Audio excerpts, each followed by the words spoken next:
அன்பும் பழமையும் நிறைந்த தமிழ் மக்களுக்கு வணக்கம்ங்க. இந்த வீடியோவில் என்னை பேச வைத்த எம்பெருமான் முருகப்பெருமானுக்கு முதல் வணக்கத்தை தெரிவிச்சுக்கிட்டு வீடியோக்குள்ளே போகலாங்களா?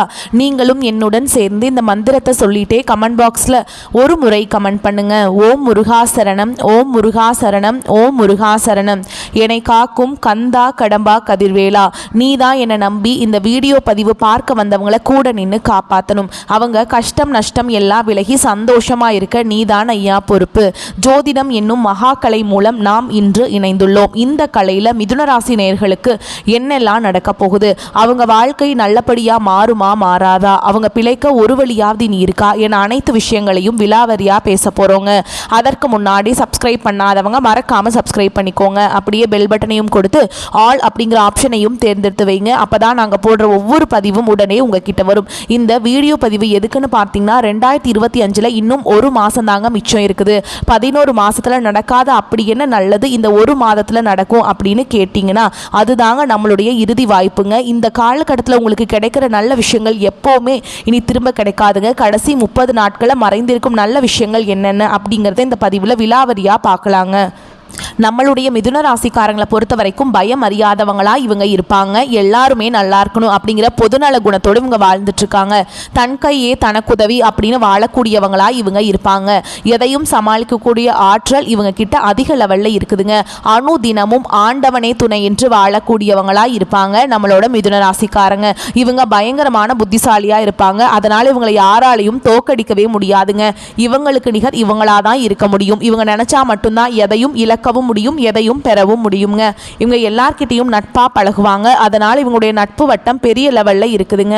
இவ்வளவு அருமையான நற்குணநலன்களை கொண்ட மிதுன ராசிக்கார அன்பர்களே, எல்லாரும் ஆரோக்கியமா இருக்கீங்களா? ஏங்கம்மா நீங்க வேற எங்களை பார்த்து இப்படி ஒரு கேள்வி கேட்குறீங்களே, எங்க வாழ்க்கையில் இருக்கக்கூடிய பிரச்சனைகளை பார்த்தா ஆரோக்கியமா சந்தோஷமா வாழ்ற மாதிரியா தெரியுது, நாங்களே ஒவ்வொரு நாளும் எப்படி வாழ்றதுன்னு தெரியாம முழிச்சுக்கிட்டு இருக்கோம் அப்படின்னு உங்க மனசுல நினைக்கிறது புரியுதுங்க. மிதுன ராசிக்காரர்களே, உங்க வாழ்க்கையில் இருக்கக்கூடிய இந்த கஷ்டத்துக்கெல்லாம் இனி வரக்கூடிய காலங்களில் தீர்வு கிடைக்க போகுதுங்க. உங்க வாழ்க்கையில நிம்மதியும் சந்தோஷமும் நிலைச்சிருக்க போகுது. உங்க வாழ்க்கையில இது நாள் வரைக்கும் இருந்த அனைத்து பிரச்சனைகளுக்கும் தீர்வு கிடைக்க போகுது. திருமண வயதில் இருப்பவர்களுக்கு திருமணம் நடக்க போகுதுங்க. குழந்தை பாக்கியம் இல்லாதவர்களுக்கு குழந்தை பாக்கியம் கிடைக்க போகுது. பூர்வீக சொத்து ரீதியா இருந்த அனைத்து பிரச்சனைகளுக்கும் தீர்வு கிடைக்க போகுது. உங்களுக்கு வரவேண்டிய பூர்வீக சொத்து உங்க கையில வந்து சேரப்போகுதுங்க. நீங்கள் புதுசாக நிலம் வாங்க போகிறீங்க, வாகனம் வாங்க போகிறீங்க, நகை வாங்க போகிறீங்க. உங்களை விட்டு பிரிந்து சென்ற உறவுகள் எல்லாருமே இனி வரக்கூடிய காலங்களில் உங்களை தேடி வரப்போகிறாங்க. உங்களுடைய படிப்புக்கும் தகுதிக்கும் ஏற்ற மாதிரி நல்ல வேலையெல்லாம் உங்களுக்கு கிடைக்க போகுதுங்க. உங்களுடைய உடல்நிலை ஆரோக்கியமாக இருக்க போகுது. குடும்பத்தில் சந்தோஷம் நிலச்சிருக்க போகுது. ஜோதிட சாஸ்திரத்தில் 3வது அமைந்துள்ள ராசி தாங்க நம்மளோட மிதுன ராசி. நம்மளோட மிதுன ராசிக்காரங்க தைரியசாலியாக இருப்பாங்க. மிதுன ராசியுடைய அதிபதி புதன் பகவானுங்க. மிதுன ராசியில் இருக்கக்கூடிய நட்சத்திரம் யார் யாருன்னு பார்த்தீங்கன்னா மிருகசீர்ஷ நட்சத்திரம் 3ஆம் பாதம், 4ஆம் பாதம், திருவாதிரை நட்சத்திரம், புனர்பூச நட்சத்திரம் 1ஆம் பாதம், 2ஆம் பாதம், 3ஆம் பாதம். இவங்க எல்லாரும் நம்மளோட மிதுன ராசியில் இருக்கக்கூடிய நட்சத்திரங்க.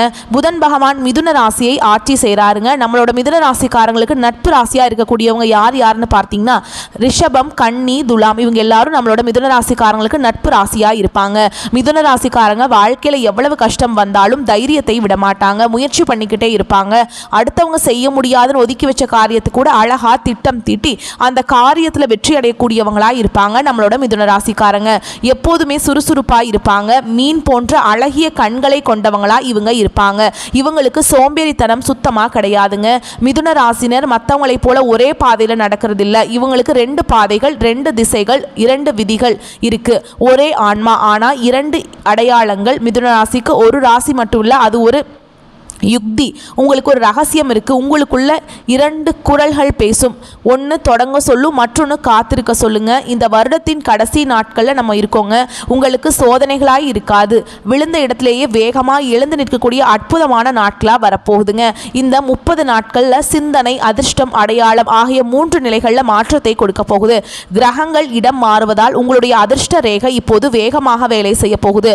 இதுநாள் வரைக்கும் துரதிருஷ்டசாலியாக நிலைத்திருந்த நீங்க ஆச்சரியப்படும் அளவில் அதிர்ஷ்டத்தை உங்க பக்கம் ஈர்த்துக்க போறீங்க. சில காலமா நீங்க பேச முடியாத மௌனத்தில் இருந்த நிலை மாறப்போகுதுங்க. பழியால், துரோகத்தால், ஏமாற்றத்தால் உங்கள் நம்பிக்கை உடைக்கப்பட்டிருக்கும். ஆனா சோதனைகள் உங்களை உடைக்கலங்க. ஒரு சிலையை போல வடிவமைச்சிருக்கு. இனி உங்க புதிய வடிவம் கிடைக்க போகுதுங்க. புதிய அதிர்ஷ்டத்தை அனுபவிக்க போறீங்க. புதிய முடிவுகள் உங்களுக்கு திருப்பத்தை ஏற்படுத்த போகுது. இந்த 30 நாட்கள்ல புதன், செவ்வாய், சுக்கிரன், சனி ஆகிய 4 முக்கிய கிரகங்கள் மிதுன ராசியினரின் வாழ்க்கையில மாற்றத்தை ஏற்படுத்த போகுது. புதன் உங்கள் மூளை, வார்த்தை, வெற்றி ஆகியவற்றின் அதிபதி. உங்கள் ஆலோசனை, முடிவு, பேச்சு அதிர்ஷ்ட கதவை திறக்கும் சாவியாக செயல்படும். செவ்வாய் தைரியமான முடிவுகளை எடுக்கவும் நியாயத்துக்காக போராடவும் உதவும். சுக்கிரன் உறவு, காதல், கலை ஆகியவற்றில் அதிர்ஷ்டத்தை கொடுக்கும். சனி அனுபவத்தின் மூலம் பலன் தருவாருங்க. சோதனைகள் இருந்தாலும் இறுதியில் வெற்றி கிடைக்கும். சனி பகவான் சோதிக்கக்கூடிய குருவாக இருந்தாலும் உங்களை தள்ளிவிடாமல் காப்பாற்றுவாருங்க. அவர் அனுபவத்தின் மூலம் பலன் தரக்கூடியவர். இந்த பொற்காலத்தில் கொஞ்சம் சோதனையை கொடுத்து உங்களை கஷ்டப்படுத்த நினைப்பவர்கள், ஆனால் உங்களுடைய பாதையின் முடிவில் வெற்றி தான் கிடைக்குங்க. சனி பகவான் தரக்கூடிய சோதனைகள் மண்ணுக்கு அடியில் புதைந்து வைத்த விதை மாதிரி தாங்க. சோம்பேறித்தனமாக இருக்காதீங்க. பழச நினைச்சு வருத்தப்படாதீங்க. தேவையில்லாத சிந்தனைகளுக்கு இடம் கொடுக்காதீங்க. புதன், சுக்கிரன், செவ்வாய் ஆகிய 3 பேரும் அதிர்ஷ்டத்தை உங்க பக்கம் திரும்ப வைக்கிறாருங்க. புதிய திட்டம் போட்டு கொடுக்கிறார். செவ்வாய் அதை செயல்படுத்த தைரியத்தை கொடுக்கிறாருங்க. சுக்கிரன் அதிர்ஷ்ட வாய்ப்புகளை கொடுக்கிறார். சனி நிலைத்த தன்மையை கொடுக்கிறார். இதுதான் உங்கள் வெற்றிக்கான 4 கதவுகள். நீங்க ஓட வேண்டிய ராசி இல்லை, உங்க வாழ்க்கையை நீங்க ஓட வைத்து வெற்றியை முன்னிறுத்தக்கூடிய ராசிங்க.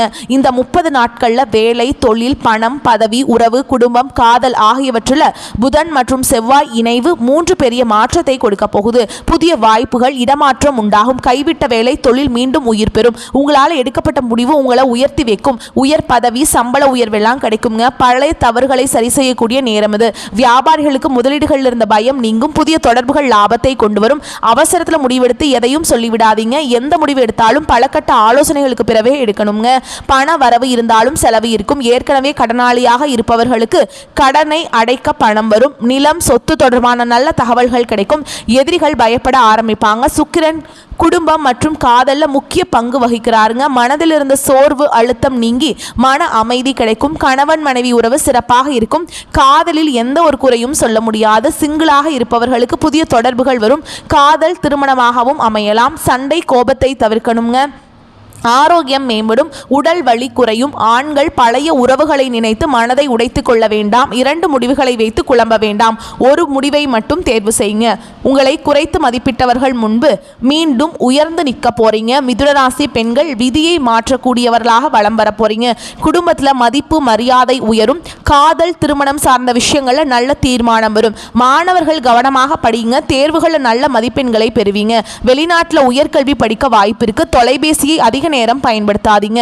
2 இலக்குகள் வைக்க வேண்டும். தொழில் தொடங்க நினைக்கிறீங்களா? பெரிய சக்சஸை நீங்க பாப்பீங்க. உங்களுக்கு இந்த காலகட்டம் அதிர்ஷ்டம் தரக்கூடிய எண்கள் 5, 6. அதிர்ஷ்டம் தரக்கூடிய நிறங்கள் பச்சை, மஞ்சள், நீல நிறம்ங்க, கருப்பு நிறம். அதிர்ஷ்டம் தரக்கூடிய திசை வடக்கு, வடகிழக்கு. அதிர்ஷ்டம் தரக்கூடிய கற்கள் மரகத கற்கள். அதிர்ஷ்டம் தரக்கூடிய கிழமைகள் புதன், வியாழன். உங்கள் வாழ்க்கையில் இந்த காலகட்டம் மேலும் நல்லதெல்லாம் நடக்க நீங்கள் செய்ய வேண்டிய பரிகாரம் என்னென்னு பார்த்தீங்கன்னா, உங்கள் வீட்டு பக்கத்தில் இருக்கக்கூடிய முருகர் ஆலயத்துக்கு போயிட்டு முருகரை மனதார வணங்கிட்டு வாங்க.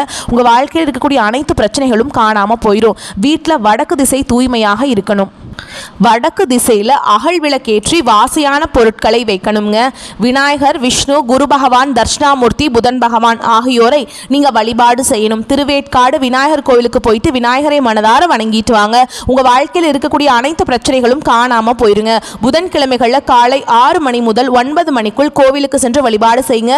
பச்சை மலர், நெய் விளக்கு, எலுமிச்சம்பழ விளக்கு, பச்சை நிற வாசனை அகர்பத்தி எடுத்துக்கொள்ளுங்கள். விநாயகருக்கு நெய் விளக்கு ஏற்றி புதன் பகவானுக்கு பச்சை வஸ்திரம் சாற்றி தீப தூப ஆராதனை காட்டுங்க. ஓம் புதன் பகவானை போற்றி போற்றிங்கிற மந்திரத்தை 108 முறை சொல்லுங்க. உங்க வாழ்க்கையில் இருக்கக்கூடிய அனைத்து பிரச்சனைகளும் காணாம போயிடும். உங்களுடைய எண்ணம் போல் உங்க வாழ்க்கையில நல்லது மட்டும்தாங்க நடக்கும். கெட்டதுங்கிற பேச்சுக்கு துளி கூட இடம் கிடையாதுங்க. ரெடியாருங்க. நீங்க தொட்டது எல்லாமே பொன்னாக மாறக்கூடிய காலம் வந்துருச்சு. மிதுன ராசியினருடைய அதிர்ஷ்டத்தை யாராலையும் தடுக்க முடியாது. இந்த 30 நாள் உங்களுக்கானதுங்க. விழுந்த இடத்திலேயே விருட்சமா மாறக்கூடிய நேரம் இது. உங்களுக்கு ஏற்ற பலன் உண்டுங்க. உங்களை அசிங்கப்படுத்தினவங்க, சண்டை போட்டவங்க, உங்களை எல்லாம் தூக்கி எடுத்தறிஞ்சு பேசினவங்க கிட்டலாம் அவங்கெல்லாம் வந்து உங்ககிட்ட உதவி கேட்டு வந்து நிற்பாங்க. பணத்தால் பெரும் துயரத்தை அனுபவிச்சிருப்பீங்க. இப்போது அந்த பணம் தண்ணீர் மாதிரி உங்ககிட்ட வரவை கொடுக்கும். எந்த பயமும் இல்லாமல் சந்தோஷமாக வாழ்க்கையை வாழ போகிறீங்க. உங்கள் வாழ்க்கையில் மகாலட்சுமி தாயாருடைய அருள் பரிபூர்ணமாக கிடைக்க போகுது. உங்கள் வாழ்க்கையில் சந்தோஷம் நிலச்சிருக்க போகுது. உங்களுடைய ஆசைகளும் கனவுகளும் அடுக்கடுக்காக நிறைவேற போகுது. உங்களை விட்டு பிரிந்து சென்ற உறவுகள் உங்களை தேடி வர போகிறாங்க. உங்கள் கையில் பணப்புழக்கம் அதிக அளவில் இருக்க போகுதுங்க. குலதெய்வம் எங்கேயோ எப்படியோ இருக்குது, என்னமோ இருக்குது அப்படின்லாம் நீங்க நினைக்க வேண்டாம். நீங்க எங்க இருந்தாலும் ஒரு தீபம் ஏற்றி வச்சு அந்த தீப ஒளியில தெய்வங்கள் இருக்கிறாங்க அப்படின்னு நினைச்சு வழிபாடு செய்யுங்க. குல தெய்வமே தெரியாவிட்டாலும் வீட்டில் தீபம் ஏற்றி வச்சு ஏதாவது ஒரு நல்ல நாளில் குலதெய்வத்தை நினைச்சு வழிபாடு செய்யுங்க. குலதெய்வ வழிபாடு குலம் காக்கும் குலம் தலைக்கும். முதல்ல குலதெய்வம், அப்புறம் இஷ்டப்பட்ட தெய்வம், அப்புறம் உங்களுக்கு விருப்பப்பட்ட தெய்வங்க. எந்த கோயிலுக்கு போனாலும் என்ன பண்ணாலும் ஏற்றம் இல்லை அப்படின்னு நீங்க சொல்லுவீங்க. தினமும் எந்திரிச்ச உடனே சூரிய பகவானை நமஸ்காரம் பண்ணுங்க. அவங்களுடைய அனுகிரகம் இருந்தா போதும். மற்ற கிரகங்கள் எல்லாம் சாதகமா இல்லைனா கூட பரவாயில்ல, அந்த சூரியனுடைய பிரகாசம் உங்க வாழ்க்கையவே பிரகாசமா மாத்திரும். அந்த வெளிச்சம் உங்களை வந்து சேருங்க. உங்க வாழ்க்கையில் இருக்கக்கூடிய கண்ணீர் எல்லாமே கரைஞ்சு போயிடும். மிதுனராசிக்காரங்களே, நீங்க உங்க வாழ்க்கையில முக்கிய முடிவுகள் எடுக்கும் போது கவனமா இருக்கணுங்க. ஒருத்தவங்க கிட்ட பேசும்போதும் சரி, ஒரு செயலை செய்யும் போதும் சரி, 1க்கு 2 முறை ஆலோசனை பண்ணிட்டு தான் நீங்க ஒருத்தவங்க கிட்ட ஒரு சொல்லை சொல்லணும். அவங்க கிட்ட அந்த சொல்ல சொன்னா நம்மளுக்கு ஏதாவது பிரச்சனை வருமா, நம்மளை சுத்தி இருக்கவங்களுக்கு ஏதாவது பிரச்சனை வருமானு யோசிச்சு பார்த்துட்டு முடிவெடுங்க. அதே நேரத்தில் நீங்க ஒரு செயலை செஞ்சாலும் அந்த செயலை செஞ்சா நம்மளை சுத்தி இருக்கவங்களுக்கு ஏதாவது பிரச்சனை வந்துருமோ, நம்மளுக்கு ஏதாவது பிரச்சனை வந்துருமோ அப்படின்னு 1க்கு 2 முறை ஆலோசனை பண்ணிட்டு நீங்க முக்கிய முடிவுகள் எடுக்கிறது ரொம்பவும் நல்லதுங்க. எடுத்துக்காட்டுக்கு சொல்ல போனா, உங்ககிட்ட வந்து 1 லட்சம் ரூபாய் பணம் இருக்குதுன்னா அந்த 1 லட்சம் ரூபாய் பணத்தை வச்சு ஒரு தொழில் தொடங்கணும்னு நினைக்கிறீங்களா, அந்த நேரத்தில் உங்களுடைய உறவுகளும் நண்பர்களும் என்னப்பா நீ 1 லட்சம் ரூபாய்க்கு தொழில் தொடங்குறேன்னு சொல்ற, அது சின்ன என்ன தொழிலாக தான் இருக்கும், போய் பேங்க்கில் போய் ஒரு 2-3 லட்சம் கடனை வாங்கி ஒரு 4-5 லட்சத்துக்கு ஒரு தொழில் தொடங்கினா கூட பரவாயில்ல அப்படின்னு எல்லாரும் சொல்லுவாங்க. நீங்கள் அவங்க எல்லாம் சொல்கிறத கேட்டுட்டு பேங்க்கில் போய் கடன் வாங்குறது, வட்டிக்கு போய் கடன் வாங்குறது, அப்படி வேலையை பார்த்தீங்கன்னா அது உங்களுக்கு பெரிய பிரச்சனையை கொண்டு வந்து விட்டுரும். முக்கியமான தேவைகள் இருக்குது, அப்போ போய் நம்ம கடனை வாங்கிக்கலாம். நம்மக்கிட்ட பணம் இருக்குது, அப்போ எதுக்குங்க நம்ம போய் கடன் வாங்கணும், நம்மக்கிட்ட இருக்கிற பணத்தை வச்சு தொழில் தொடங்கி அப்புறம் நம்ம வந்து படிப்படியாக மேலே வந்துக்கலாம். சரிங்களா? ஒரு படத்துல எல்லாம் ஒரே பாட்டில் பணக்காரர் ஆகிற மாதிரி நம்ம உண்மையான வாழ்க்கையில் ஒரே பாட்டில் எல்லாம் பணக்காரர் ஆக முடியாதுங்க. அடுத்தவங்க சொல்றத கேட்கறதுக்கு முன்னாடி அவங்க சொல்றது நல்லதா, நம்மளுடைய நல்லதுக்கு சொல்றாங்களா, இல்ல நம்மளை கொண்டு போய் பிரச்சனையில மாட்டி விடுறதுக்கு சொல்றாங்களா அப்படிங்கறத யோசிச்சு பார்த்துட்டு செயல்படுறது உங்க வாழ்க்கைக்கு ரொம்பவும் நல்லதுங்க. உங்களுடைய மனசு என்ன சொல்லுதோ அதை மட்டும் கேளுங்க. அடுத்தவங்களுக்காக வாழ வேண்டாம், உங்களுக்காக வாழுங்க. ஏன்னா கடவுள் உங்களுக்காக வாழதான் உங்களை படைச்சிருக்கார். உலகத்தில் இருக்கிற நண்பர்களுக்காகவும் உங்களுடைய உறவுகளுக்காகவும் பயந்து வாழ்றதுக்காக கடவுள் நம்மளை படைக்கல. நம்ம யாரை கண்டும் பயக்கணும்னு பார்த்தீங்கன்னா, நம்மளை படைச்ச கடவுளை கண்டு மட்டும்தாங்க பயக்கணும். உறவுகளோ சொந்த பந்தங்களோ நண்பர்களோ யாருமே நம்மளுக்கு உண்மையானவங்க கிடையாது. அப்படிங்கறத நீங்க எப்ப புரிஞ்சுக்கிறீங்களோ அப்பதாங்க உங்களால வாழ்க்கையில முன்னேற முடியும். மனிதனா பிறந்த ஒவ்வொருவருக்கும் ஆசைகள் இருக்கதாங்க செய்யும். அந்த ஆசைகளை அடைய நம்ம நினைச்சா மட்டும் பத்தாது. முழு மனசோட நம்மளுடைய ஆசைகளை அடைவதற்கான வழியை ஒவ்வொரு நாளும் என்ன பண்ணணும்னு யோசிச்சு அதற்கான திட்டங்களை தீட்டி உழைச்சுக்கிட்டே இருக்கணும். உழைச்சா நிச்சயமா நம்மளுடைய ஆசைகள் எல்லாமே நிறைவேறும். உங்க வாழ்க்கையில இனி வரக்கூடிய காலங்கள்ல உங்களுடைய அனைத்து ஆசைகளும் நிறைவேற போகுது. அப்படி ஒவ்வொரு மனிதனுக்கும் இருக்கக்கூடிய பொதுவான ஆசை என்னன்னு பாத்தீங்கன்னா, 16 செல்வங்களையும் அடைந்து வாழணும் அப்படின்னு தான் ஒவ்வொரு மனிதனுடைய ஆசையும் இருக்குதுங்க. பணம் வேணும், பதவி வேணும், புகழ் வேணும், கௌரவம் வேணும் அப்படின்னு தான் ஒவ்வொரு மனிதனும் தினமும் வாழ்ந்துகிட்டு இருக்கான். அதை நோக்கிய பயணத்தை தான் ஒவ்வொரு நாளும் மனிதன் வாழ்ந்துட்டு இருக்கான். ஒவ்வொரு நாளையும் ரசிச்சு வாழ்றது கிடையாது. எந்த ஒரு மனிதனும் போராட்டத்துல தாங்க இந்த உலகத்துல ஒவ்வொரு மனிதனும் வாழ்க்கைய வாழ்ந்துட்டு இருக்காங்க. இந்த உலகத்துல யாருங்க கோடீஸ்வரன், கோடி கோடியா பணம் வச்சிருக்கவங்களா, பிடிச்ச உணவுகளை சாப்பிட்றவங்களா, பிடிச்ச உறவுகள் கிட்ட பேசுறவங்களா, இதுல யாருமே கோடீஸ்வரன் கிடையாது. யார் ஒருத்தவங்க நோய் நொடி இல்லாம மனக்கவலை இல்லாம நிம்மதியா தூங்குறாங்களோ அவங்க தான் இந்த உலகத்திலேயே சிறந்த கோடீஸ்வரன். அப்பேற்பட்ட கோடீஸ்வரன் ஆகக்கூடிய யோகம் உங்களுக்கு இந்த காலகட்டத்தில் அமைஞ்சிருக்குதுங்க. உங்க வாழ்க்கையில் இனி வரக்கூடிய காலங்கள்ல கவலை கண்ணீர் அப்படிங்கிற பேச்சுக்கெல்லாம் துளி கூட இடம் கிடையாது. இது நாள் வரைக்கும் உங்களுடைய மனசுல இருந்த மனக்கவலைகள் எல்லாம் இனி வரக்கூடிய காலங்கள்ல காணாம போக போகுதுங்க. நீங்கள் சந்தோஷமான ஆரோக்கியமான வாழ்க்கையை இனி வரக்கூடிய காலங்களில் வாழ போகிறீங்க. உங்கள் வாழ்க்கையில் சந்தோஷம் நிலச்சிருக்க போகுதுங்க. எதையும் சுலபமாக புரிந்து கொள்ளக்கூடிய மிதுனராசிக்காரங்களே, நீங்கள் பதட்ட குணத்தை கைவிடுவது முன்னேற்றத்திற்கு உதவும். இந்த காலகட்டம் காரிய தாமதம் உண்டாகலாம். நீங்கள் கொஞ்சம் எச்சரிக்கையாக இருந்துக்கோங்க. ஏதாவது ஒரு வகையில் மனக்குழப்பம் ஏற்பட்டு நீங்கள் போகுது. சாதாரணமாக பேச போக அது சண்டையாக மாறலாம். அதனால் பேசும்போது நீங்கள் கவனமாக இருந்துக்கோங்க. வேலை தவறி உணவு உண்ண வேண்டிய நிலை இருக்குங்க. பொருட்களை கவனமாக பார்த்துக்கொள்வது நல்லது. தொழில் வியாபாரம் தொடர்பாக அலைச்சல் ஏற்படும். வாடிக்கையாளர்களுக்கு சரக்குகளை அனுப்பும் பொழுது பாதுகாப்பாக அனுப்புவது நல்லதுங்க. உத்தியோகத்தில் இருப்பவர்கள் வேலை பளு காரணமாக அலைய வேண்டிய சூழல் இருக்கும். குடும்பத்தினருடன் அனுசரித்து செல்வது நல்லதுங்க. கணவன் மனைவிக்கிடையே மன வருத்தம் ஏற்படலாம். கொஞ்சம் கவனமாக இருந்துக்கோங்க. பிள்ளைகளிடம் அன்புடன் பேசுவது நன்மையை தரும். கலைத்துறையினருக்கு கொடுக்கல் வாங்கல் இருந்த பிரச்சனைகள் தீரும். நீண்ட நாட்களாக இருந்த கஷ்டங்கள் நீங்கும். எதையும் செய்து முடிக்கும் சாமர்த்தியம் உண்டாகும். அரசாங்கம் மூலம் லாபம் ஏற்படும். வெளியூர் அல்லது வெளிநாட்டு பயணம் சாதகமாக இருக்கும். அரசியல் துறையினருக்கு வாக்கு வன்மையால எதையும் சாதித்துக் கொள்வீங்க. புதிய பதவி, புதிய பொறுப்புகள் எல்லாம் உங்களுக்கு கிடைக்க போகுது. மேலிடம் கொடுத்த வேலையை செய்து முடித்து அவர்களின் நன்மதிப்பை நீங்க பெற போறீங்க. பெண்களுக்கு வீண் மனசஞ்சலம் ஏற்பட்டு நீங்கும். உடைமைகளை கவனமாக பார்த்துக் கொள்வது நல்லது. மாணவர்களுக்கு கல்வியில பற்றிய வீண் பயம் ஏற்பட்டு நீங்கும். வாகனங்களை கவனமாக வைத்துக் கொள்வது ரொம்ப நல்லதுங்க. உங்க வாழ்க்கையில் இனி வரக்கூடிய நாட்கள்ல நல்லது மட்டும்தாங்க நடக்கும். கெட்டதுங்கிற பேச்சுக்கு துளி கூட இடம் கிடையாதுங்க. இந்த வீடியோ பதிவு உங்களுக்கு பிடிச்சிருந்ததுன்னா வீடியோக்கு ஒரு லைக் பண்ணுங்க, நம்ம சேனலை சப்ஸ்கிரைப் பண்ணிக்கோங்க. மேலும் பிடிச்சிருந்தா ஃப்ரெண்ட்ஸ் அண்ட் ஃபேமிலிக்கு ஷேர் பண்ணுங்க. நம்ம சொல்லக்கூடிய அனைத்து தகவல்களும் பொது பலன்களே. உங்களுடைய தனிப்பட்ட ஜனன ஜாதகத்தை பொறுத்து சிறிதளவு மாறுபடும். வந்த கஷ்டங்கள் கரையட்டும், வரக்கூடிய கஷ்டங்கள் விலகட்டும். என்றென்றைக்கும் கடவுளுடைய அனுகிரகம் உங்களுக்கு துணை வரட்டும். வாழ்க வளமோடு நலமோடு. நல்லதே நடக்கும், நல்லது மட்டுமே நடக்கும். நன்றி, வணக்கம்.